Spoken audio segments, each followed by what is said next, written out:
让我看男朋友批斗大会时，我都看见你亲他了，你还不承认你？我亲谁了我？你有钱了，你怎么亲别人？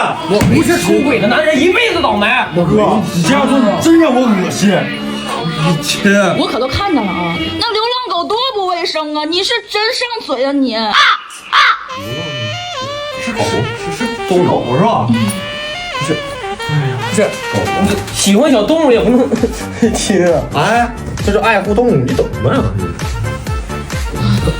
好，下一个，你是不是跟女人聊天了？我从你手机我都看见了，我告诉你。我啥时候？我去，你怎么这样啊？你怎么能跟别人聊天啊？你一个有妇之夫，能不能少点？我没有，这就是你的不对了。我没聊天啊，我就问你承不承认吧你？我没这不承认。你不承认，我在梦里我都看见了我。别墅里面唱，懂不懂的？谁知里面饮冷雨。我送阿福